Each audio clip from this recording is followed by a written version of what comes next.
Welcome back to another week of Yards After the Catch podcast. I'm Alex, your host, master of ceremonies. We got with us tonight Mr. Brian McKeon, back after a little absence. How we Mr. doing, Mark, everyone? we got Mr. Mark coming back week 2, Happy to be here. and Bars the God. How we doing, brother? You already know. You already know. It's Godzilla, baby. It's Godzilla. That's it. Let's jump right into it, boys. We got a lot of games to cover. So I want to rewind everybody's memory back to Thursday night. We had the David and Goliath story in the AFC North. Pittsburgh coming in riding high, 4-2, top of the world. They go into lowly Cincinnati, a wounded duck. They just signed Flacco on a 10-day contract or so. Just getting into the mix, and what do you know? They pull it out by less than a field goal. Cincinnati wins. They stay 3-4, and the Pittsburgh Steelers drop to 4-3. Guys, I know nobody picked Cincinnati. This was a nightmare shock of an upset. What do we take away from this one? Two things for me at first. Pittsburgh, we every year we talk about this great defense, and this year I'm just not seeing it. You traded away Micah Parsons for basically a backup tight end. Where's this pass rush? I get people guess that players are aging, not really seeing, the pass rush. The secondary is not looking sharp. Joey Porter looks like he's regressing since his, very good beginning seasons as a rookie and a second-year player.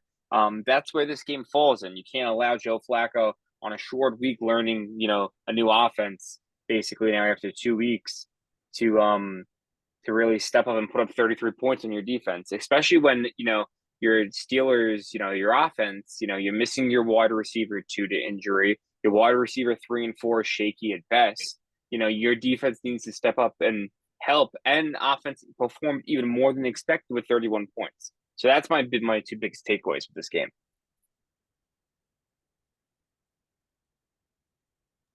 Well, I'd like to say Joe Flacco just hates us. Joe Flacco hates us. He did it last year with the Colts, but Joe Flacco planned specifically his entire season just to play the Pittsburgh Steelers, and he knows every year when he's going to play them, and he pulls that victory out or he takes the loss. But listen, I'm going to tell you something right now. This is not something that I need anyone to get mad about. We're still 4-2. We're still top of the NFL right now, basically. But you do bring up some good concerns. Aging secondary.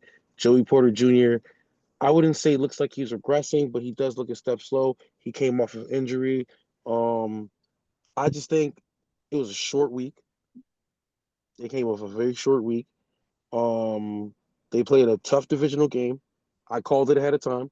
I wouldn't take us for the money line, because I knew it. It was going to be a tough divisional game. We just came off a tough divisional game, a short week, Thursday night football. We don't have a good record for it, so you got to just we got to take the chop for what it was. Jalen Ramsey, he took accountability. I like that. Let's just see what happens next week. Let's not burn anything down. Let's see what happens next week. Let's not overthink it. Exactly. Don't overthink it. You saw that offense is clicking. It's looking better than the offenses have looked the last 5 years. So let's see what's up. As the defense Playing pull against together, let's see what's up. Playing against a 29th ranked defense, though. That's the only thing. That's the only thing, right? So let's see what's up. Let's see if it can hold up. I think they really could be good. It's like it's almost as if they need a wide receiver too that's, a well-polished route runner, almost that isn't a diva, an anti-George Pickens that they traded. They need someone. They need, you have your Jamar Chase and DK Metcalf. You need your T. Higgins, basically. They just got to find that guy. Yeah, I mean, I think we're all surprised by the result here. I mean, I remember last week, I think we all picked Pittsburgh to take care of business in division, but it is a divisional game, so, things kind of get wonky in those. I did not, because, we could double check that, but I did not, because I knew Joe Flacco was going to do it. Okay. Maybe you didn't have them covering, maybe? I don't know. I think the majority of us did pick Pittsburgh, though. So, and basically what I said was Joe Flacco's best bet, just chuck it up to Jamar and T, see what happens. he had a run on third down on RPO that was like the last play I would have guessed would happen. And he just electric. opened up. I thought like Joe Burrow was playing again or something. That was crazy to see. But yeah, Rodgers just kind of had a couple costly picks. But they were humming on offense. The tight ends look crazy. Like the tight ends are the real deal. Best Whoa. tight end room in the league. Whoa. You legitimately thought that second one was a pick? The first one, guaranteed pick. You thought that was a pick? I mean, it was questionable, but it goes down as a pick, so Okay. it's costly, right? Either way. But yeah, like I think the secondary is getting a little too old there. Yep. It's yeah, Slay and Ramsey kind of, either getting beat or injured, and but it's still early. No need to freak out yet. I mean, the offense has been encouraging. I think they just still need to figure out some things on D. But so do the Bengals. But I think we see that the Bengals aren't going to roll over. They'll be competitive with Flacco. I don't know if we'll keep the seat warm for Burrow in the playoffs, but they're better than they were before. Well, they're certainly saving face, and one way to do that is a divisional game on a short week with a lot of anticipated, overtures at home, booing from the crowd. They avoided all that. They overcame that.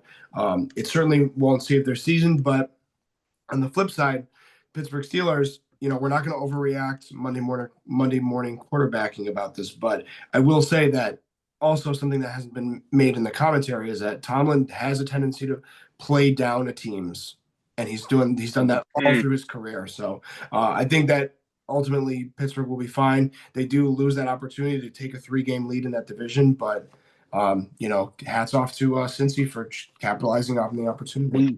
We played them again. Yep, got him again. Yep. So an opponent. Yeah, and at home too. So all the more reason to right the ship. I do want to move across the pond. We had Los Angeles Rams visiting Jacksonville Jaguars, London's favorite team.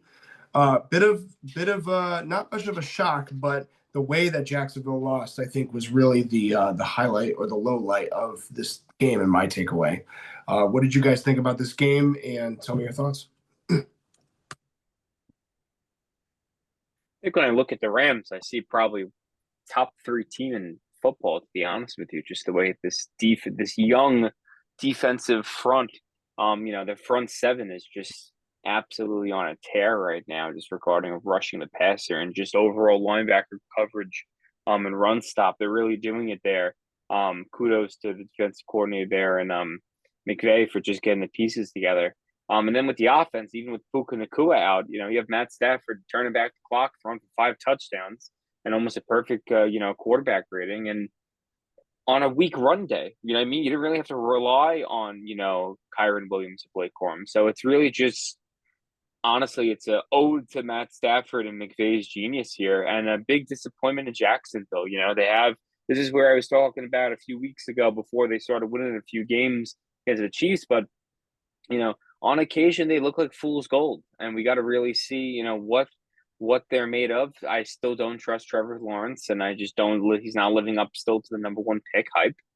He's just inconsistent, and in this game you saw that after a good defense, he just crumbles. Yeah, I think this really showed how last episode we were talking about. I just think Stafford's the better quarterback than Trevor Lawrence. Taking a long trip to London. The whole London home field advantage for Jacksonville, kind of questionable at this point, I'd say. I mean, playing there once a year, is that really enough to form? I mean, they're used to the trip, but, a veteran quarterback like Stafford just takes care of business. And they're really starting to fall behind in the AFC South. I mean, the Colts are humming. And after what seemed like a hot start for the Jags, I don't know. I think they're kind of cooling off after the last couple of games. But yeah, like Brian was saying, like the Rams are just solidifying themselves as like an elite team. They're winning without Puka. I mean, Devontae had an amazing game, 3 touchdown catches. I mean, just toss it up there, he can still make plays. Yeah, and even though they are serious contenders, ironically enough, they're still behind the Niners that are just hanging on to first place.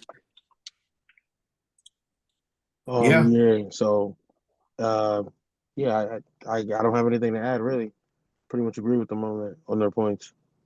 The Rams just pretty much held out a what seemed like a solid Buccaneer team broke into due to a lot of injury, but they did that. And they did that without Puka, so that defense is looking real strong. Yeah, I mean, Devontae certainly had a resurgence. He stepped right into being, receiver number one, which he's very familiar with, being with Nakua out.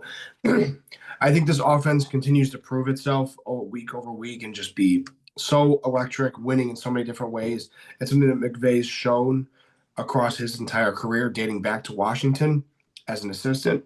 But on the flip side, you look at Jacksonville, you fall to 4-3. I mean, you basically have a bye next week visiting my team, the Raiders, at home. But then you got some important divisional games, and there's no reason to have the fat lady singing on this season yet until you get through December 7th, where you got to go through the Texans, you got to go to the Titans, and then you host the Colts at home. So there's opportunity to get back on the bus. I'm not going to right the ship because when you beat KC, that is a game that is noteworthy. I don't think the season's over on them yet, but definitely time to right the ship, dropping 2 in a row. So, with that being said, I do want to pivot up to the Purple People Eaters, where the defending champs host the Minnesota Vikings there in Minnesota. They take down top of the NFC North. And what do you guys think of this game? Who is this a bigger win for? I mean, to be honest, as a Cowboy fan, this was a must-win for Philadelphia here. Right. Just as falling in a 5-3, and just the way the schedules play out in this NFC East, anyone around 500 is going to realistically 3 teams are probably be around 500 towards the later teens of this season in the NFC East, just because of the strength of schedule towards the end is very brutal. So any win that you could get in a mid to easy slot matchup right now, you have to take advantage of. Jalen Hurts, passing the ball. We like to see that, actually throwing, not relying on his legs. Actually had negative 10 yards rushing this game. I like to see him actually play quarterback and getting receivers involved in Smith and Brown.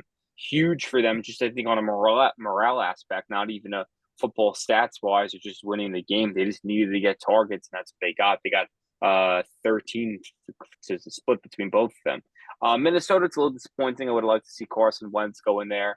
Beat his former team.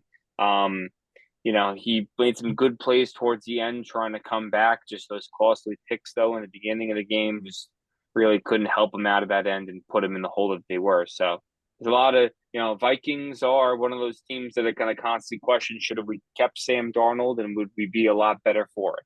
And that's what I think every time they lose, they're going to think. And I pretty much agree with Brian on that. It's just it was just costly picks, like he said, ruined Carson Wentz. What could have been a good game for Carson Wentz against his old team. It seemed like that Eagles offense is actually finally starting to click, but I don't want to write home too soon about them either, too, because I have a small prediction. I'm waiting till about like November, like what I'm saying, like the middle of November, to make a wild, crazy prediction about the Eagles. But if they keep playing like this, then that's pretty much what I feel. But A.J. Brown, he's starting to get a little resurgence, but I feel he's still going to get traded. That's just me. Oh, interesting. Yeah, we'll see. Trade deadline next month, so yeah, still possible. I think this game really just showed us that the Eagles never left the elite club of the NFC. I mean, their passing game exploded. 330 something yards for Hurts. I mean, he could still get traded, but I mean, this is one hell of a reason to stay if Hurts is going to start throwing the ball like this to both of his top targets. I mean, they just kind of looked like the same old dominant team that we've been missing maybe the first few weeks of the season. But I think they're going to get their vengeance against the Giants coming up.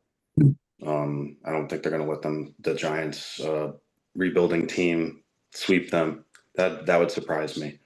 But it just kind of circles back to Wentz, and he's kind of still the same guy, just kind of debilitating interceptions. Not the best locker room guy from what I've heard. And it's just hard to play for a guy like that if he's not inspiring his team. And it makes you wonder, where's JJ? Is he coming back soon? How injured is he? Is he being protected, like confidence wise, by the team? It's hard to tell right now, but something might be up there. Yeah, all great points. When your two top guys combine for over 300 yards and 3 touchdowns, I mean, they're definitely clicking, they're humming. And and we raved about this Brian Flores led defense last year. They got a lot of praise, but it's time to, with the good comes the bad. I think they need to be called out as well. Injuries are no excuse in this league when everybody's a professional. I think that you got Wentz the helm, but 28 points at home is also tough to swallow too. I think that Hurts looked comfortable most of the day, and when you shut down the run, it's kind of hard to understand why this team became so one dimensional. If you're Minnesota, but all good stuff, guys. Certainly an interesting developing story to keep an eye on with Philadelphia. This team continues to keep evolving. They keep improving week after week. They look more like championship form as we continue. But if Bars has got a big prediction, we're going to hit that in a couple weeks. I can promise you that. So, Oh, we'll remember that one. yeah, clip it. Nico, if you hear us, clip it. I got a big prediction. I know you do. You never keep back the smoke, I promise. I do want to move on where the red hot Indianapolis Colts, possibly the best team in the league right now, going down to the Los Angeles Chargers and beating the brakes off of this team. Completely dominated the game, in my opinion. I mean, certainly turnovers didn't help the situation for the Chargers. 2 turnovers by Justin Herbert alone. But other than that, what do you guys take away from this game? I take away that I knew this was going to happen. And Justin Herbert is still disappointing me and on that downward spiral. And now it's time to ask the question, like, damn, do the Giants really suck? But then again, they're doing what they're doing over there now. So it's kind of like, what's really kind of going on? Because Danny Dimes is looking like Danny the MVP. So we need to start asking serious questions. And before you guys jump in too, I just want to mention too, it really was a tale of two halves. I mean, Chargers completely got outscored 23-3, but they really tried to push and come back, and it just came up too short. Mhm. Yeah, for Yeah. me, I think it's more of Colts are the Colts. They're playing great. To be honest with you, their schedule so far is sort of in weak. So when they have played good teams, the Rams they lost. They played Denver, they won by 1. And LA with the Chargers here, they were winning in the beginning, but then Chargers came back. So we're seeing some adversity here where this team is great on paper right now just because of the points they're putting up and against the quality of wins. They have a weak schedule this season, so I like to see when they hit a more defensive bout in Atlanta, KC, and Houston in a few weeks. That 3-game stretch should be interesting just to see how they play up against 3 quality defenses. But to me, this is an indictment now on Harbaugh and Justin Herbert. We got to get it together now. Come on. How many years now, Herbert, have you been in the league and just can't put it together? What you're That's looking a like fact. is you're looking like the San Diego Chargers. You're looking at the Chargers as Drew Brees right now. That's what you're looking at. A guy with all this talent, all weapons all around him, and he just can't somehow figure it out. He'll put up a 420-yard game today, in in 3 touchdowns, but then he have those 2 picks. But it's like those 420 yards, a lot of it was after the catch. On some lucky, broken tackles in some areas with that tight end that showed up out of nowhere in the stat box for them and Keenan Allen. I'm just not seeing the command of the offense, especially now without any run game. So they really have to figure out what the deal is here. They might have to do a trade to try to get another running back if Hampton's going to be out for the foreseeable future, even past IR. He's going to have to slowly ramp up. They need some support for him more, or maybe a little bit of change of scheme and a little more, maybe stay to a script maybe in the beginning of the game. I don't know. They need to change something up on this offense a little bit. Yeah, I agree. It seems like both these teams started hot, but one is kind of sustaining, and the Chargers are kind of just, I don't know. They're not figuring it out. They have to figure out something on offense. Maybe this tight end, Gadsden, might be a spark for them and can help them, but I don't know if Hampton's going to be able to carry the load in the run game. because they were going to lean on Najee Harris before he tore his Achilles. So, but the Colts are just humming. You got to start taking them as number one seed threats for sure. You got the Chiefs.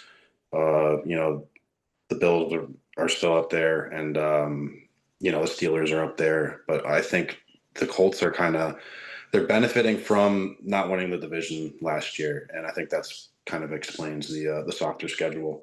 But yeah, maybe having the owner on the sideline. I don't know. I think she was getting a little flack at first, but I think she might be a good luck charm. I don't know. Maybe she's some good juju for them on the sideline. Not quite the Arthur Blank, I respect it. Yeah, right? I respect it. It's like if you own a company, right? Anyone owns a business, right? You have to know the ins and outs, the day to day, and actually see and be a Correct. part of it to actually fully understand and make correct decisions. So for her to be on the sideline with the headset on, learning plays and how this operates, kudos to her. Yeah, seriously, For sure. Yeah, and I'll It's just say producing one thing. results. So Yeah, it's I'll impressive. say one more thing on the Colts. Just looking at the schedule right now, Tennessee's a win. Pittsburgh at Pittsburgh will be hard. Let's drop that off to a loss, right? Atlanta, that should be a win. Kansas City, the way they're playing, it could get interesting. Hmm. Let's say that's 2-2. Houston, Jacksonville, Seattle, San Francisco, Jacksonville. You could win, four out of one of those realistically, and then you have Houston again at the end. So, like, there's a lot of room here where you're looking at, what is it? 13-3, right? Yeah, 14-3, 13-4 at the end of the season. This is looking like a top seed. The only concern I have with that, Brian, and I agree with you with the final analysis for the regular season, I just don't want them to be the AFC Minnesota Vikings from last year, if that makes sense. Yes, Hmm. yeah, I get it. Yeah, I agree. Riding hot, top of the division, just fall right on their face with Darnold. I just don't want that to happen. It's such a Yeah. good story. But no, great stuff, gentlemen. I think that's all fair analysis, and we will certainly be monitoring that AFC South as it continues to progress because I think that's a really fascinating division that we always overlook each year. With that being said, though, I do want to move out to Denver. Mile High Club, we had probably the best game of the weekend. New York Giants in a thriller barn burner. They come up short on a walk-off field goal by Will Lutz. The Denver Broncos secure a win, move to 5-2. Giants slide back to 2-5. Still struggling through the growing pains of Jackson Dart, but he was absolutely electric. Stellar game on both sides of the ball for the Giants, and similar with the Broncos. Just give me your thoughts, guys. Just let it flow. Giants look good, man. Giants look really good. Like with Scatterboo and Dart and Wandell Robinson is looking like a number one wide receiver every week now. That Neighbors has been out. The defensive front, I'll keep on saying, I think they have the best defensive line in football. By far, just the amount of rotation guys at edge and Dexter Lawrence in the middle. This team is not their record. You had 3 games in the beginning because of the Russell Wilson drama. If Dart starting week 1, I think you're looking at a 3 and what is it, 2-5, 7, like a 4-3, 3-4 team right now. That's it's this team is going to cause problems for them people going forward. And then another thing about this game is that the Broncos defense is completely chill. I don't know what they got caught flat-footed, and the offense. We all talk Bo Nix. He had a great season last year. I really don't think he's that good. I think he's a glorified game manager, a poor man's Alex Smith, which is to be honest, insulting to game managers to call a poor man's Alex Smith. But this team, they rely on the run game. They don't. There's only one real true wide receiver. They don't really get everyone else involved. This game they had to in crunch time towards the end, and they actually started making offensive plays. Sean Payton just doesn't like. They're 5-2, but they're a very weak 5-2. Just seems like Sean Payton's this offense doesn't really have a grasp of what really star power or ability they have on top of a defense that just underperformed today. Yeah, and I'm gonna agree with what Brian said because the Giants do look solid. I'm not gonna lie, and I'll double down on what I said. Like, it makes you wonder what was going on. Like, was that system just not good for Daniel Jones or what it is? And Jack is better with Jackson, or is it the addition of Cam Scatterbull? What really is it? And then again, like, I mean, they have like, I wouldn't say made that offensive line anything that's like indestructible or anything like that, but they have increased and made it better over the years. So I will say that's pretty good for them. I think this is a game where the Broncos should have taken it, you know? And this is a good game for the Giants to like really show out. Ultimately, the Giants didn't pull out the win, but it was still a good game. Yeah, definitely game of the week, I'd say. It's funny because it seems like the Giants' kicking situation just kind of keeps biting them in the butt this year. Like they had 2 missed extra points. That's the game right there, and they're definitely impressing me. Dart and Scatterbo especially. I still think they're 1 year away from truly competing. I don't know if they're necessarily a playoff team and the NFC is definitely more competitive this year. So yeah. I think 1 year away with Neighbors back, they really compete. You know, the roster gets built that much more. It seems like Shane kind of figured it out in the draft this year. So I think they get another shot. But I don't know. I think Bo Nix may need to find some more consistency, but he's had some pretty clutch moments. I know he had a super clutch 3rd and 15 throw against the Eagles that was like eye-popping to me. And then orchestrating 33 points in 1 quarter, like that's not all Peyton. Like that's definitely some of the quarterback and the offensive players. So I think you got to give them some credit. I'm more impressed with them than the Chargers right now. So I'd say they're a wild card team. Chargers, maybe not. With Denver, I just expect more with them. That's what when with Bo Nix now in his sophomore year, I just expect more in the second year Sean Payton system. And it's the inconsistency, not during the game, but game to game, that it seems to be confusing to me because, you know, you play great against Philly. The idea is you should play better against the Giants, right? You shouldn't regress against the Giants after playing outstanding against Philadelphia. Yeah. And I'll say one thing about the Giants quick. They have a gauntlet of a schedule coming up next. Philly, San Francisco, Chicago, Green Bay, Detroit, New England. That's lit. It's been tough so far. That's terrorist. That's real. There's a bunch of listen, and I agree. I'm not a Bo Nix believer too. I think the hype train got a little started too early, but it's all right. We'll see. We'll see. The early season's still early to see how everything goes. For the 6th quarterback taken in that draft, I think he's outplayed my expectations for sure. Sure. Still early. Yeah, and it's always hard to get drafted in the shadow of Herbert. You know, you're a second guy at Oregon in 3 years. There's a lot of moving parts there with expectations. For me, like this game boils down to, dude, you're Sean Payton. You're having this guy throw 50 times, 5-0. It's kind of crazy to me because it makes your offense a little one-dimensional, especially down the stretch when you should be running the ball and burning the clock. This game became a little too close for comfort. I mean, you outscore them 20 points. I don't know. There's no reason you should be down 19 points going into the 4th quarter against this team. I understand the heroics and whatnot, and you got to come back, but there's got to be a better way to win games like this against bad teams like the Giants. I understand they're not the record, but they are clearly a year away. Denver does feel like a really soft 5-2, especially with some of the games that they have coming up as well. But I'm glad we got to talk about that game. I thought it was really important. One of the staples of the weekend.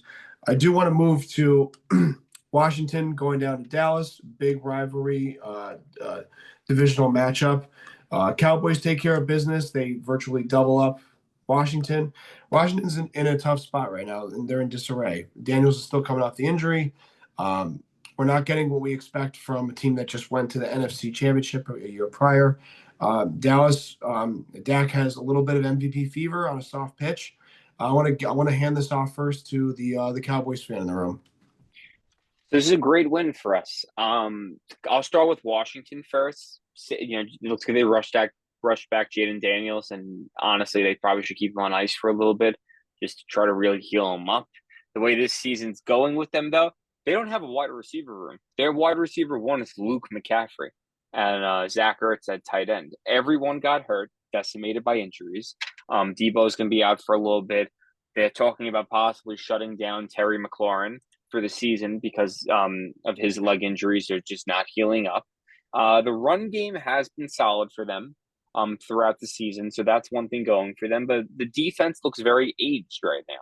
They're a very old defense, and Lattimore and Bobby Wagner and Frankie Louvu and guys like that. And the last year, a long NFC Championship season takes a toll when you're in your mid-30s playing defense.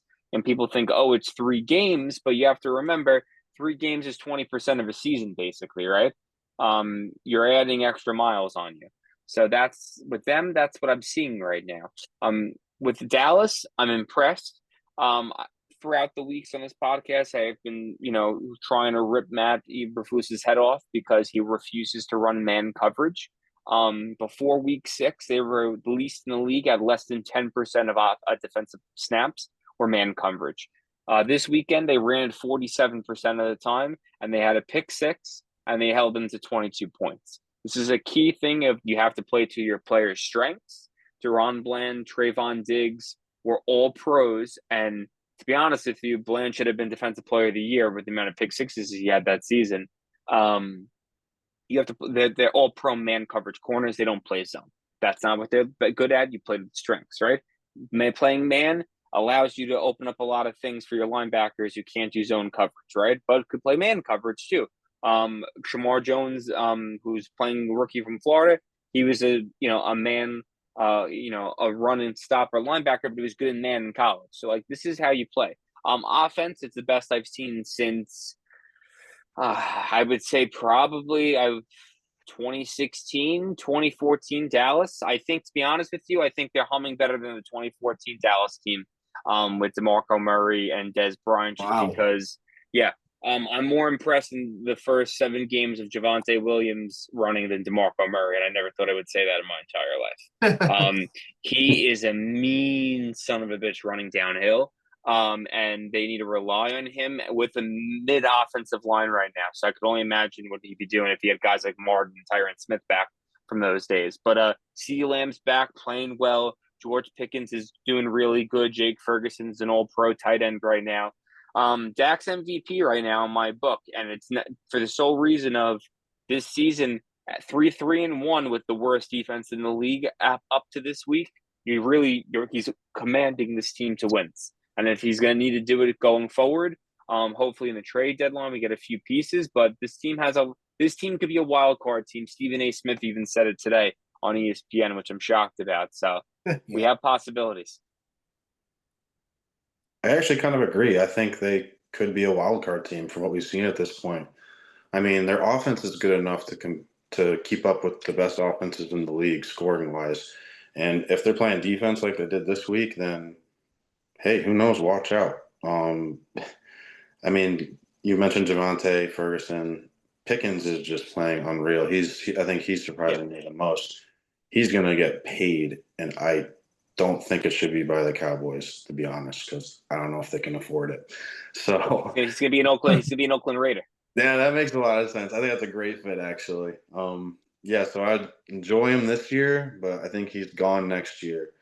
But looking at Washington, I mean, I kind of had a feeling that Jaden Daniels might not hold up well with his body. He's just a little smaller than the best elite guys, and we're seeing the result of that this year.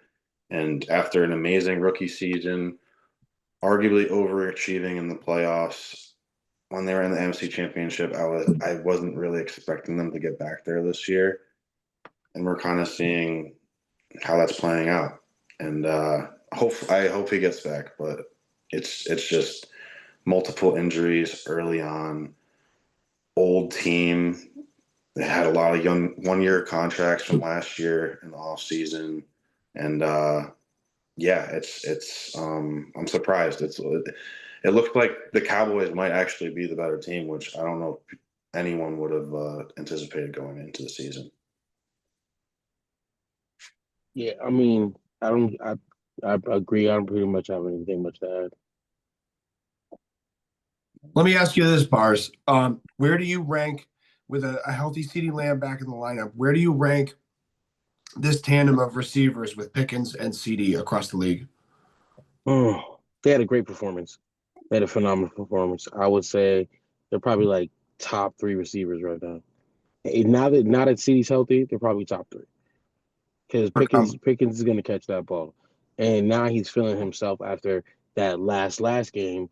So Mm. he put up big numbers. You know what I'm saying? So Yeah, I mean, with them consistency wise, they probably outbeat Devontae Smith and AJ Brown. I think AJ Brown and Devontae Smith might have a better ceiling mhm. than the both of them on impact.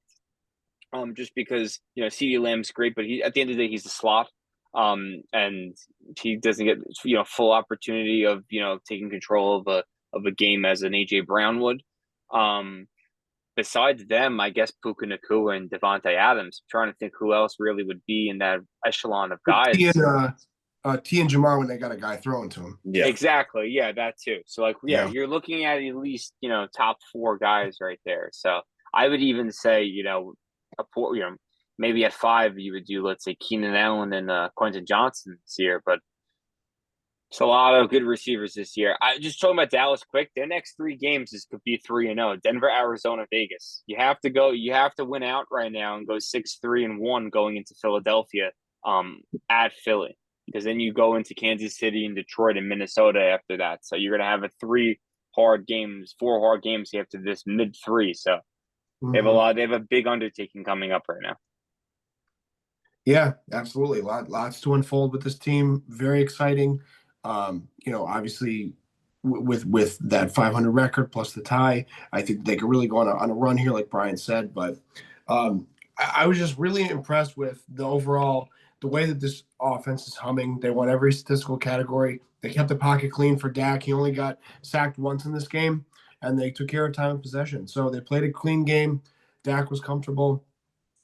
Sky's the limit with this offense. It's just going to be a matter of this defense bending, not breaking. I think the worst days of the NFC East is behind them, and I think that it's a really competitive looking future for them. So, all good stuff, guys. I want to pivot to Sunday night game where we had the Atlanta Falcons going into San Francisco. Really, really wonky game. I mean, a lot of back and forth, a lot of missed opportunities from both teams here. Um, Penix had his moments, but ultimately, San Francisco and Mac Jones and Shanahan took care of business. McCaffrey looked like a stud, as we know. He pretty much commanded this game. What were your guys' big takeaways? Christian McCaffrey, when healthy, is the best player in football of the last decade, hands down. He's at 400. He's at 467 rushing yards and 516 receiving yards on the season in week 7. Okay, and if I'm correct, he missed a game, right or no? Yeah, I think he did. I think he missed a game, so he's going to go for another thousand after an injury-riddled last few seasons. He's unstoppable, and we have a quarterback controversy. Even though Mac Jones didn't have a good game, you're 5-2. I don't think you have Wow. I don't think you could bring back Brock Purdy with the way this team's humming. Kendrick Bourne looks like he's a number one wide receiver for them usually. Got Jawan Jennings playing with 5 broken ribs. Like, this team is about grit, and I think Mac Jones has this team as their flag bearer for the rest of the season.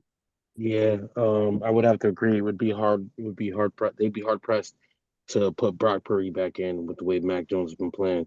Like he said, it wasn't a pretty performance, and the game was pretty weird in itself. But ultimately, CMC, like you know what I'm saying, like that was the difference maker there. Um, B. John couldn't have a repeat performance, and if he did, it would have been this game might have been crazier.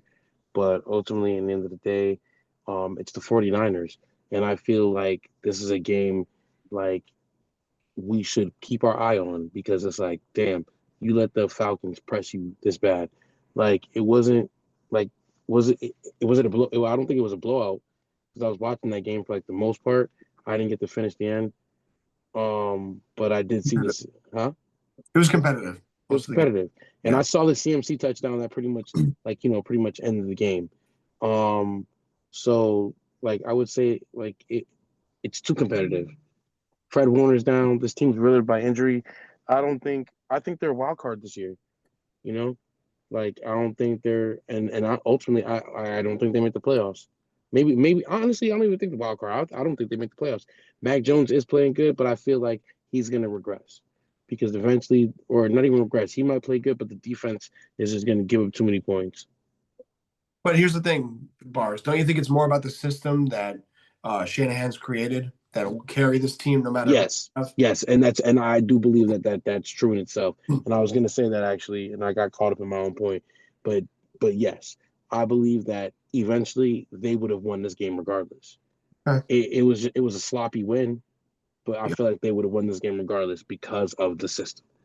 You know what I'm saying? And that being said, do they need Brock Purdy? And it's like they question, do we need to pay all this money? Yeah. Yeah. That's the Well, big. the money's already in Brock Purdy's bank for at least this year. I would say one thing with them though is I was just looking at the stats. They converted 9 of 15 on third down this game, and 23 passing first downs out of a total of 66 offensive plays. So 1 out of 3 plays, you're just getting that first down, which is just showing efficiency, right? But you want to see the 1 to 3 because that's ideally first, second, third down, get the first down. So that's just continual progress in your game, right? So kudos to them. I think Shanahan has to get coach of the year at this point, right? At least up to game 7.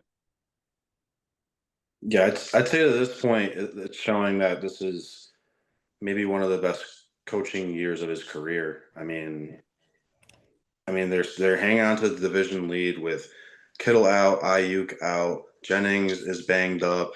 You know, it's just really impressive. Warner's out for the year, and they're still figuring it out. And but it's still going to be tough to get a wild card berth or win the division with the Rams and the Seahawks nipping at your heels. I think up to this point, definitely coach of the year though. I'm questionable as if they can hang on to it. Um, and it just seems kind of like Atlanta came back down to earth after riding high and beating the Bills. But I'm still very impressed by Bijan Robinson. I think he might be Offensive Player of the Year this year. I think he might be due. If CMC can stay healthy, I think he's up there too. But we watched 2 of the best running backs in the league right here.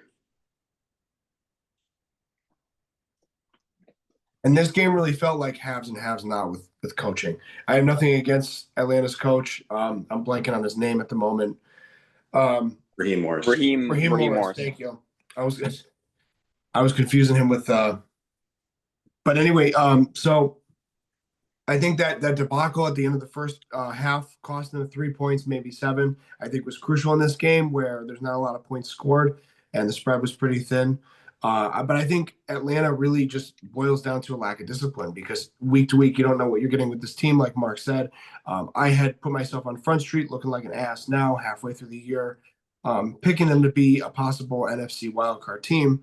And it looks like Tampa is going to be the only team out of that division now. And it's just, it's a shame because they have a lot of talent and a window that's closing with a rookie quarterback contract. So, we'll continue to monitor them. But switching over, briefly to the other team in the NFC South, Tampa Bay Buccaneers. Monday Night Football, it's a redeem game for the Detroit Lions. They ultimately end up taking care of business. They ride the coattails of a massive, massive performance from Jahmyr Gibbs. Guys, take it away. What do we think of this game? I think this was a class act performance from the Lions. I think that the Buccaneers needed to be sat down real quick. This was a depleted Buccaneers team, though. So, you know what I'm saying?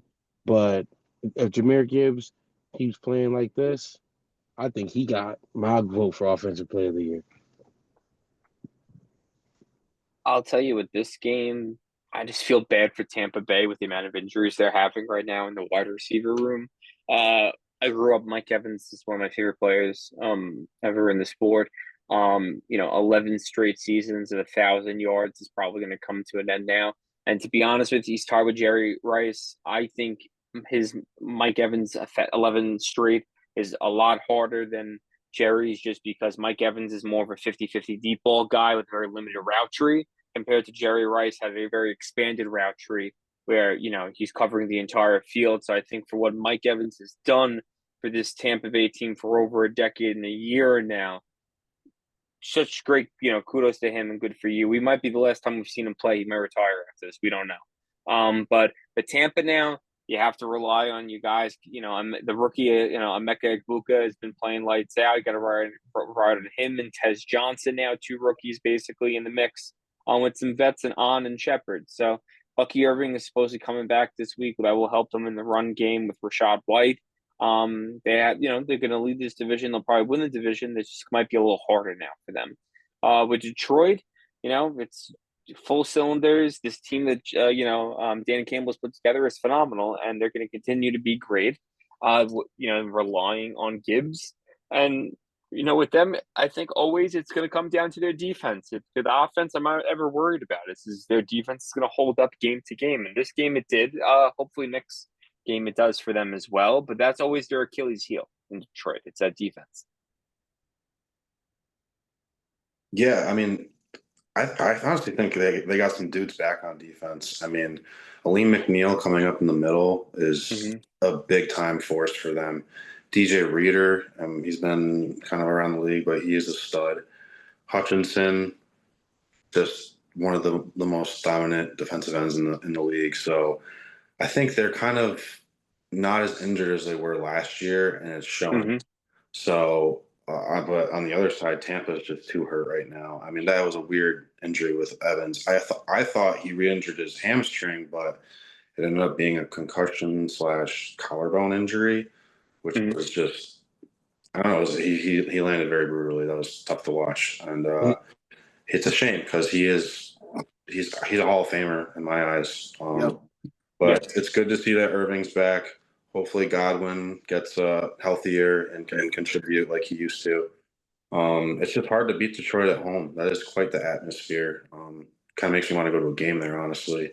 But they just have so many guys on offense to account for, and their defense is kind of figuring it out more so than last year. I think they're still a little beat up in the secondary, but doing enough to get it done against fellow NFC contender.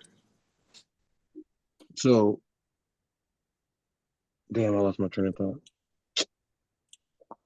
All right, forget it. Well, I'll step in briefly and just kind of concur what you guys said with Detroit. I thought this was a redeemed game from last week when we previewed it.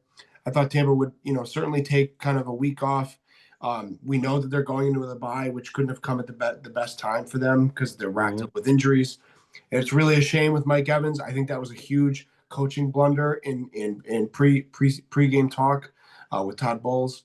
I think they should have never let him play out there, knowing they were going into a bye. He's one of the veteran guys. He's had an existing injury. I just don't think it's worth having him out there healthy, semi-healthy for a short week game going into a bye. I'd rather have him out for 2 weeks. But Bars, your thought come back to you, brother? Yes, it did. Basically, it sucks because this is like what? This would have been his 11th 1,000-yard season. 12th, he would have broke the record. 12th. Oh, yeah. Crazy. Yeah. And and with this injury, we don't think that he's on pace to do it. I think with the collarbone, they said he might make it back end of December, right? It usually takes about 2 months to get fully healed. But you're not, as a receiver, I've had a bunch of friends who've heard it in high school and college. And he's as a 50-50 ball guy, any chance of lifting your arms up like that are going to be bothering you for the rest of the season, the back shoulder and stuff like that. So most likely I would say he'd be done for the season. And what's unfortunate is he's exclusively a vertical guy, Yeah.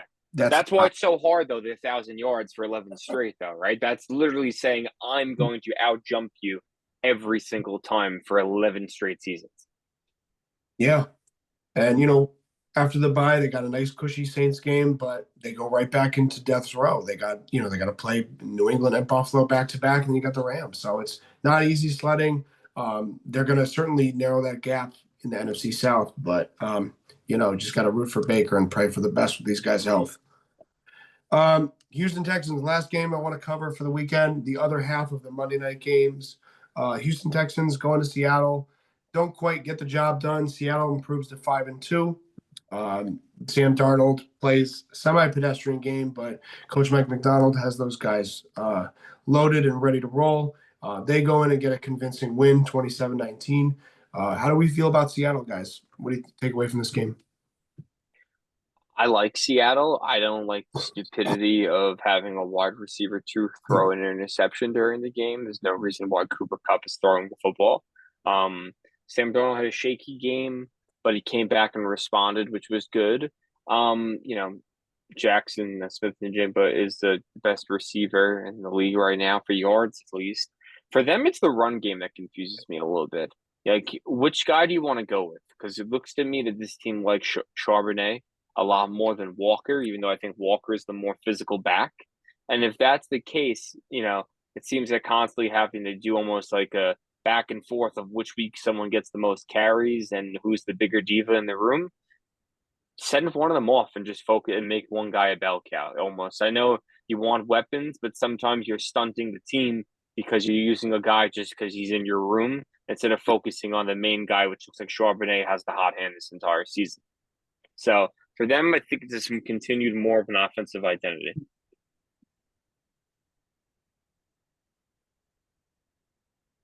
Yeah, and I agree. Jackson Smith-Njigba is looking good. I understand why the Rams got rid of Cooper because they at this point they need him. I'm saying I'm not saying he's bad or anything. I'm just saying Devontae was a better fit for them. Look what he did over there. But ultimately, when you look at the Seahawks, it makes you wonder, like, is Sam Darnold that guy? Like, is he really that guy? Like, he had his little adversity, but is he that guy? Like, what's going on right now? But it was a solid win for them, pretty much. And I agree, their running game is kind of weird. It's like they want to go with a dual-headed beast, but it's more like go with the back that's kind of doing what it's doing, doing what you need him to do. Charbonnet's that guy right now. I say they definitely go with Charbonnet. Yeah. They can definitely trade Walker. I feel probably pick somebody get somebody else maybe someone not as just get somebody else just to back up Charbonnet. You send him to the Chargers and you get a pick, or you just there's a bunch of teams that need a running back right now that could use you could probably get a better piece at. Realistically, I think they need another wide receiver in the room because I don't think Cooper Kupp is cutting it. Yeah, so. and right now they got an air raid game, and it's I feel like they go with that. Like they don't need a workhorse back; they just need someone who can do it, and get them a nice chunk of yards if needed. So, yeah, it's hard. I mean, New England is the first team I think of always. Definitely, they definitely need New England needs a back bad. Yeah, it's hard for a running back to get in rhythm when they're getting sat every other play for the other guy. And yeah, it has kind of looked like Charbonnet's been the better guy this year. I know Walker has it in him. I mean, you still see flashes of it with him, but he just hasn't been as consistent as Charbonnet. So maybe Walker is someone that they move on at the trade deadline. I think the Chargers is a great fit. I didn't even think about that. But Darnold, he figured it out still. You're really seeing why Seattle was just eager to move on from Geno. I mean, and I think Minnesota might be regretting moving on from Darnold too soon before they really saw what J.J. McCarthy had in him. But just Houston, they're not the same. I don't know. I thought they were going to be able to lean on their defense a lot more, and they just need more from the skill players, though. Nico Collins is not the same player. They need something from the run game. When they were successful, it was Mixon, but this year, Chubb, I don't know, Woody Marks is an interesting player. I don't know if he can carry the team, though. And trading away Laramie Tunsil, I think that was just a weird move for huge mistake. Young developing quarterback. You want to have dumbest thing ever. Down. Why would you get rid of the best left tackle in the league? Offensive line looks so bad, and everyone's like, oh, CJ Stroud, he looks even worse than last year. He's getting sacked left. He had 31 pressures on him out of 49 attempts. you can't get anything Put out done. numbers. But Yeah. I What do you don't. you're literally the whole point of protecting the quarterback is almost invented by the Texans with David Carr. How bad they went with him. Like, fix your mistakes, guys. Makes no sense. And it's like you have weapons. The rookie class of wide receivers on your team is good. Nico Collins is a good player. Dalton Schultz was a former Pro Bowler tight end. Like, you have weapons. So it just comes to this: what's going on here with the offensive line? Yeah. I think you guys opened the Execution. with Houston. I think that they, unfortunately, the way that this offensive line is subpar. Stroud's almost on his back all the time or running for his life. With D'Amico Ryans, I just don't know what the limits of this offense is, because I was so excited about this team going into this year. I thought they really made a run in the playoffs the last year, gave Baltimore, fits, and I just think they really only have one way to win, and they got to keep teams under 24 points to have a chance. It's too much of an ask week in and week out for this Houston team, as good as this defense is, to have one way to win like that. You got to change it up. You got to mix it up, and it starts with the running game too. Especially give your guys time off the field to rest and recover, and that's the easiest way to do it. Yeah. With that being said, we're going to give out briefly our offensive player of the week performances. And I will start with Mark on this one. I'm going to go with Mr. Devontae Adams over in London. Not a lot of yardage, but 5 receptions, 35 yards, 3 touchdowns. He was the go-to guy for Stafford. Yep. Got it done early in the morning, and I have him in 3 of my 4 fantasy leagues, so that was a good thing. Nah. Pick it with your heart. Yep. Brian, what say you? For me, it's Joe Flacco on a short week and barely knowing a playbook, going 31 of 47 for 342 and 3 touchdowns against the Steel Curtain it's impressive, man. And this team looks like it can compete now, and it's Joe Flacco is he's Joe Cool, and people want to be around him in the locker room, and it's funny. It's like it's like watching Joe Burrow in 20 years. Basically, is what Joe Flacco is. It's the same player, so it's cool to see. Let's not jump the gun and say that their season is saved yet, because remember, he got traded for a reason, and that reason's still going to stand. So let's just because when he starts regressing, we're gonna revisit this, clip this. Bars. It's the Joe Flacco experience. Bad is a part of it. You have to go through the full wheel every few games.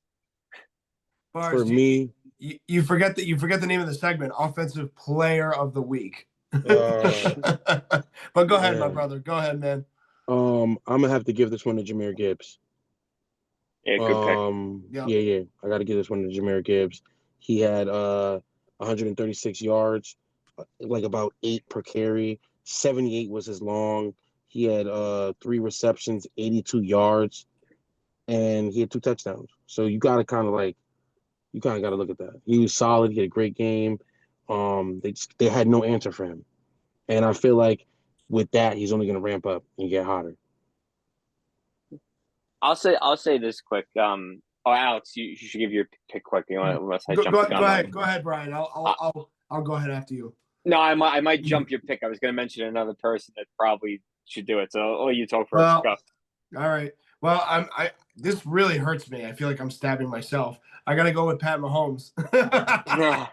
I mean, it's a boring pick, but man, he played almost a flawless game. 286, 3 touchdowns, no picks. He was stellar from the pocket. Only had 9 incompletions. Pitched a shutout. I got nothing to say. Just like last week. Yeah, they're ramping up. I was going to say this.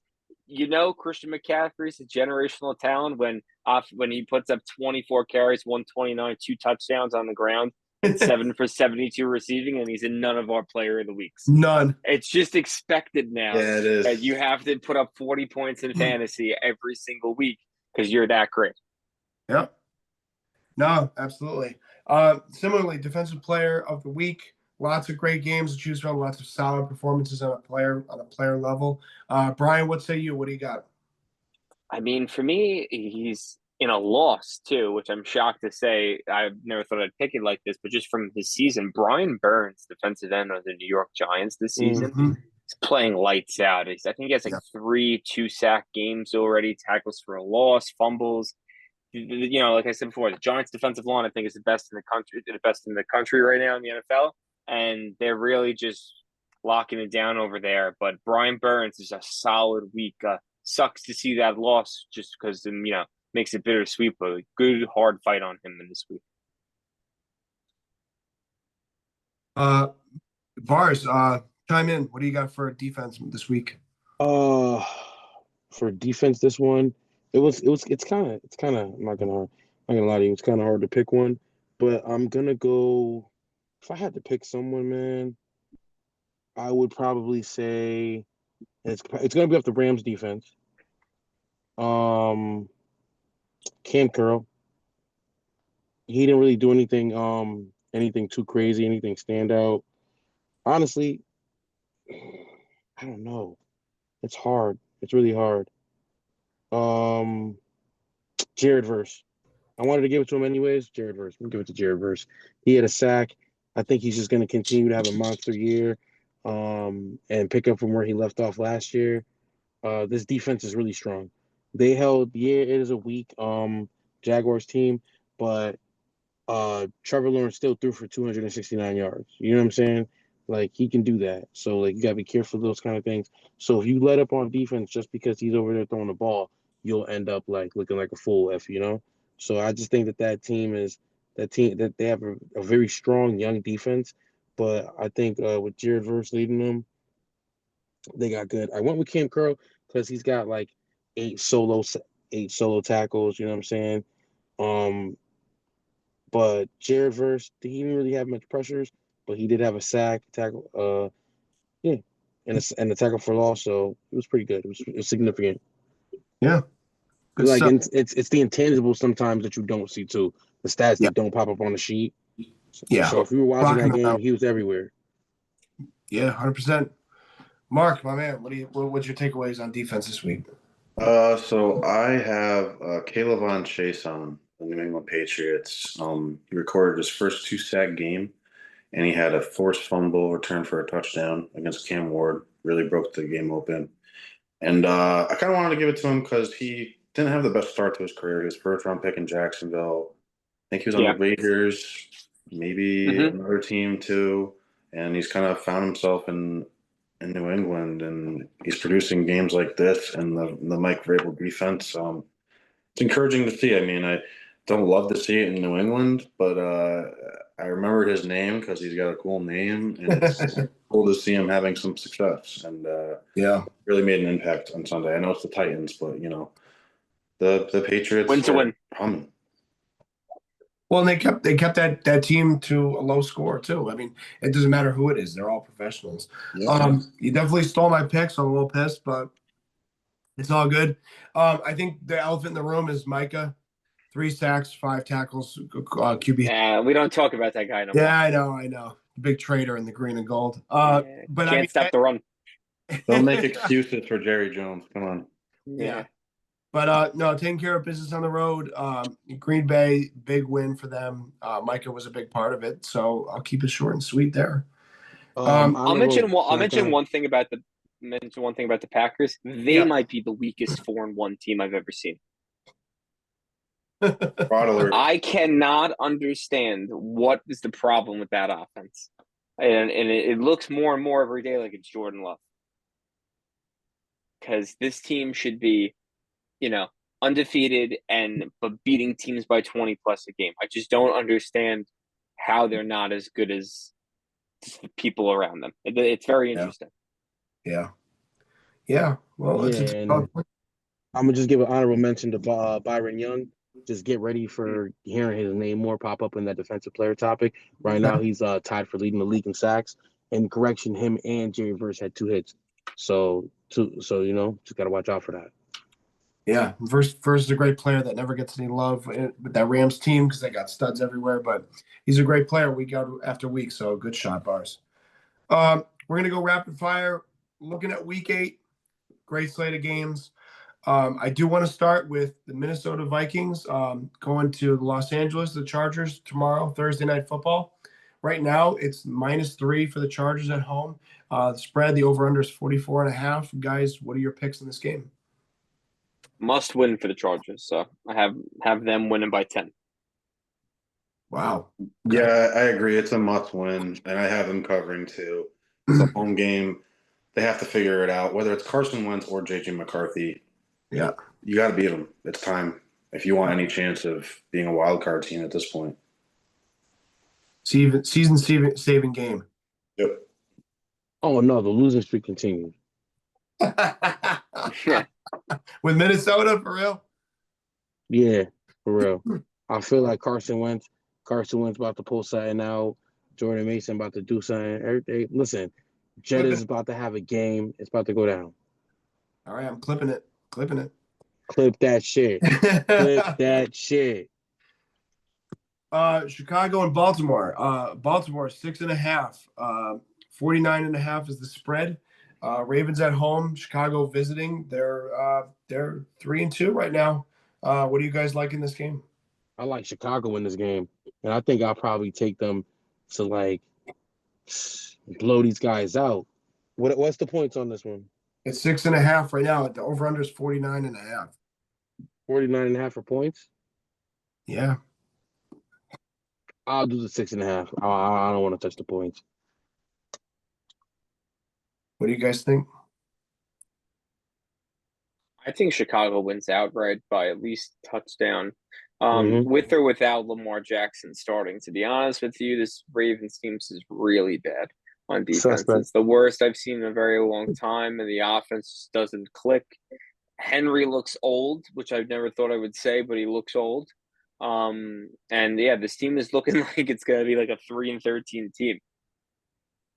Wow. Yeah, it's do or die right now for Baltimore. And just looking at the line, I want to say that means that Lamar will probably play, which I Right. think will kind of pick them up a little bit. Yeah, Derrick Henry's been weird. He had those early fumbling issues. But I think if it's do or die and Lamar's back, they win but don't cover. Because I think Chicago is starting to figure things out with Ben Johnson. DeAndre Swift is running out of his mind. And the defense is playing well too. So I think Baltimore wins, but they don't cover. Interesting stuff. That's certainly a game I'm going to be interested in because of the intrigue if Lamar comes back, whether he's at full strength or he's compromised. But I think that's a really important game to look at if you're Chicago in particular. San Francisco going up to Houston. Right now, it's 1.5 for Houston at home. Over under 41.5. I think that this is one of the easiest to pick, but I want to hear from you guys first. I got Houston with the over 41.5. It's gonna be a little small shootout, but it's probably gonna end up somewhere along the lines of like 20, like 21-23. Okay. Texans. I have a close game. I have San Fran win by a field goal. I think they're the better Mhm. team. I just think the injuries, if this was week 1, I would say they'd win by 20. But this week is, just with the injuries right now, I think it's it's still catching up to them. So I think it would though. It's a gritty game. I think. I also believe a field goal will be the deciding factor. Yeah, I'll take San Fran with the points. I've just been a little more impressed with them, how they've been able to navigate through the injury front. And Houston, we talked about it, just kind of underperforming on offense all around. I think San Fran gets it done. Yeah, I got kind of something like a 22-20 kind of game for San Francisco on the road. I think both lines are right where they want to be, but as soon as I saw this game, I just this feels tailor-made for Shanahan even on the road. So good stuff, guys. Moving right along, we got the Giants going into Philadelphia. let me just see here. Eagles 7.5 at home. That is a huge margin. 43.5 overall is the over under. 1 o'clock game rivalry. Do the Giants take two off Philly this year? What are we thinking? I think the Giants run it back. I think the Giants run it Hmm. back, take Yep. one from Philly, and I think you could take the points over on this one.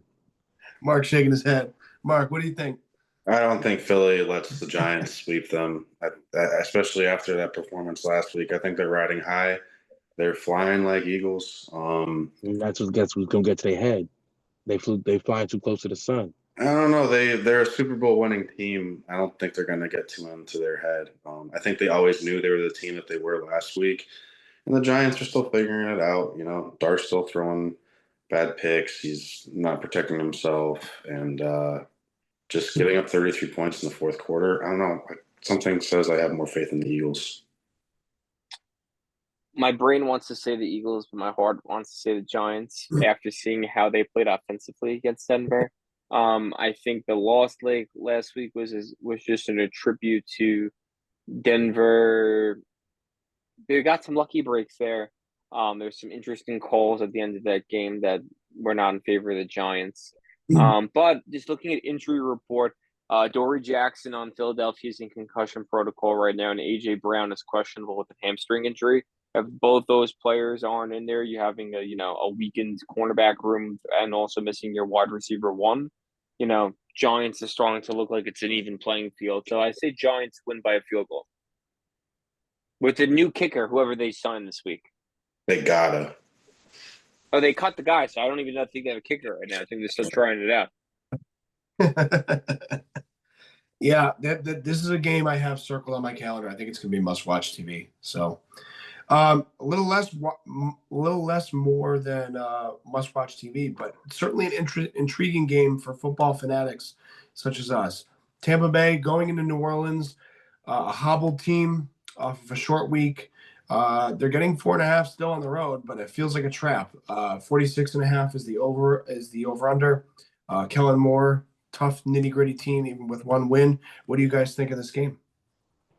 I'm taking the Saints this game. I think it's a trap. I also think that the Saints are a lot better than their record. A lot of people, shitting on Spencer Rattler. He's not the quarterback. I mean, he's 16th in QBR and 13th in yards this season with an 8-4 TD and interception ratio. He's not the problem at all. It's just the lack of offensive consistency just regarding the players around them and personnel. It's not the quarterback. They have a solid defense. It is aging, but it's at home, hard environment to play in with the fans. Plus, Buccaneers are pretty banged up. Yeah, I have Saints winning by a touchdown. Yeah, give me the Saints in the Superdome. I think maybe there's a chance the Bucks figure it out late and win, but I think the Saints still cover. Like you said, Spencer Rattler is really kind of proven a lot of people wrong. I don't know if he's the long-term solution. I'd still probably draft someone. He's viable. He's viable, yeah. Yeah, so I'll take the Saints this week. I just think Tampa's still a little too injured. I think maybe if they had Evans still and Bucky Irving coming back, then maybe I pick the Bucks. But Evans is a brutal loss, and hopefully Bucky is good to go. But it'll be a good divisional matchup. I give it to the Saints, though. Yeah, I would love for the Saints to take this one, but I think the Bucks got this. I'm kind of with bars on this a little bit. I think it's gonna be a tight game. I think that ultimately Tampa doesn't cover, but they win, and I'm actually taking the over on this too. I think some of these games could be kind of mudslinging and ugly, but I think that these NFC South games tend to be kind of shootouts too. So I'm going to take Tampa, but not covering, but I'm taking the over as well. Moving right along, we got Denver going. The Cowboys 4:30 game going into Denver, Mile High. Denver's getting 3.5 at home right now. The over under is just a shade over 50. Brian, we'll start with you. Your Cowboys. What do you got? I think Denver exposed himself last week, and I think Dallas is gonna pick a win for the NFC East this week. I expect a blowout in Mile High, which doesn't happen a lot. I expect Dallas putting up another 22-point differential game this week. I think the offense, they got Pat Surtain. He's going to cover his probably CeeDee Lamb. Honestly, actually, no, he's probably going to cover George Pickens, to be honest with you, just because George Pickens is the biggest threat in this game right now overhead. You have Riley Moss guarding CeeDee Lamb. I'll take that 10 out of 10 times every day of the week. I expect a huge game in the air. And I think it's a revenge game for Javonte Williams at running back for a team that drafted him and continued to, just not support him with an offensive line and got him hurt a few times. And when he came back to try to show he proved himself, he was in the bottom of the depth chart until the point that they released him. So I expect a big game for him. And I'm expecting a 20-plus point win. I expect a big game for Javonte. I don't think ultimately that they take this win in Mile High. I think this is going to be ultimately a tight game, and it's probably going to be the Broncos winning it by like either a field goal or Bo Nix late game rushing touchdown. Like seriously, because like you gotta look at it. The fact that you think that they're gonna put him on George Pickens, like George Pickens is the biggest threat. I would say that's pretty laughable at this point. Not even, no offense, but I'm just saying, like, because Pickens was getting blanketed by some of the weakest receivers when he was in weakest cornerbacks when he was in Pittsburgh and not holding up. Like, so you got to kind of look at that. Like, CeeDee Lamb is their biggest threat, so they're gonna have to put like Patrick Surtain on him. Like, they got to put the number one like cornerback on the number one threat. Like, they're gonna put Moss on Pickens. It's more personnel. Surtain's taller against Pickens, right? Pickens, if he's playing against Riley Moss, almost has, I think it's like 8 inches on him in height. So no, I think they'll take that matchup. Yeah, I don't know. Just in that, from Pickens, just his hands and his arms, how long they are. You know what I mean? He can just stand up straight and catch the ball. He be soft sometimes. Yeah, we'll see. Yeah, I'll take Dallas. CD can break that. CD can break that, man. I'll take Dallas with the points this week. I don't know about 20 points again, but their offense is coming. I think they're just really leaning on their offense this year. So I have the over in this game. It's a bounce back week for Denver. I think that game might have taken a lot out of them to scrap that win at the end against the Giants. So I think they might come out a little flat this week against just a high octane offense like Dallas. And their best linebacker suspended for unsportsmanlike conduct this game, Dre Greenlaw. That's a big one. Yeah, that's huge point. Yeah, absolutely. Yeah, certainly circle on my calendar. I think it's going to be a must-watch TV, particularly with Week 8. Green Bay visiting Pittsburgh, Sunday Night Football. We got Green Bay getting 3 on the road. 45.5 is the spread. Guys, what do we got here? I'll take that 45.5 all day. And I think it literally comes down to like that 45. You feel me? Like, but I would say like 46. So yeah, I'm gonna take it. I'm gonna take it on the over, and I'm gonna say that Aaron Rodgers has a great game on his old team. You asked about the threat of Michael Parsons. While locking him down with a double team is gonna probably free up other guys and stuff. Like, we have to look at ultimately we're gonna have to look at that Pittsburgh offense and what they did against Myles Garrett. If they were able to quell Myles Garrett, not even a sack. You feel me? Like, let's see. I think they're gonna do a pretty good job against them. Calvin Austin should be back. Yeah. I feel that. I feel like Pittsburgh wins outright here. I like Green Bay, but I have a lot of questions for them. When it comes to Micah Parsons, I think Broderick Jones and a bunch of their tackles will have a fine day against him. Listen, he'll get a sack probably, but the easiest way to beat him is run the ball directly at him.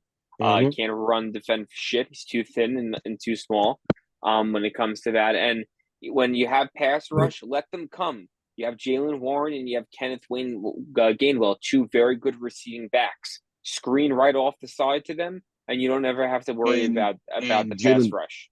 Jaylen Warren's a very good blocking back. Like, yeah, it's that's underrated. It. But I expect a big game receiving for the running backs this game. Yes. Just quick out, check downs, get the ball out. Rodgers has done this before. Agreed.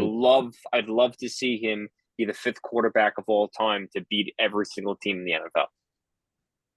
Yeah, that'd be cool. And this is a game. Yeah, I'll take Pittsburgh with the points at home for sure. I think Rodgers kind of has a thing for revenge games, so he's going to be locked in. I mean, he was playing pretty well last week, maybe like 1 or 2 throws, and yeah, I just think Green Bay has had trouble finding consistency. You know, like first 2 weeks of the season, we were thinking, oh, they're the best team in the NFL, but that was a long time ago. And Jordan Love, yeah, he still has something to prove, even after that contract. I still can't trust him fully. Yeah. Yeah. Good stuff, guys. I think it's there's a lot of questions to be answered depending on how this game turns out for both teams. I think Green Bay, like Brian alluded to, there's something missing with this offense week to week that's just very inconsistent. Pittsburgh has a huge redemption for them to bounce back from that Thursday game. They get a little extra rest for 2 days extra off coming into a Sunday night game. Final game I want to cover, probably the biggest spread I've seen in a few weeks. Washington visiting KC on a Monday night. 12.5 for the Chiefs at home. The over-under is 46.5. Guys, what is the outcome of this game? The Chiefs continue dominance. I feel that like Washington's not gonna have an answer for them, and this is just a slaughter. Yeah, I agree. Yeah, nothing said. Go ahead. 14-point win, nothing more. This bad game for Washington. Yeah, I anticipate the same. I'm guessing this means that Mariota is playing, and I don't think it's going to make a difference. I know he beat the Chiefs in Arrowhead way back when he was on Tennessee, but different time, different teams. Give me Kansas City covering here. They're just the best still. I hate to say it, but it's true. So I will take Kansas City to win outright, but I don't have them covering just because I think they took their foot off the gas in the second half. With that being said, Washington is in disarray. There's major problems there, especially with that offense. Daniels is definitely taking a step back with his health. And it'll be interesting to see, moving forward, this NFC East, how that shakes out. Chiefs continue to, chase their dominance, get back to the top of that division. You still got Denver sitting up there, so only time will tell. Guys, before we run, anything you want to plug? Podcasts, Yards After the Catch. That's Follow Spotify and Instagram. Yes, Yards after the catch, man. just do it. You know where to find me, baby. It's Godzilla. And if anybody out there, you got your grandmother, you got your mother's phone around, just hit that subscribe button. Hit the like button. Do what you got to do. Let's get those numbers up, baby. Tell people we are out here and we're coming. Hit that noti bell, too. Hit that notification bell because we're not the only ones talking shop, but we do it the best. So thank you all for listening. We'll see you again next week. Peace. Peace.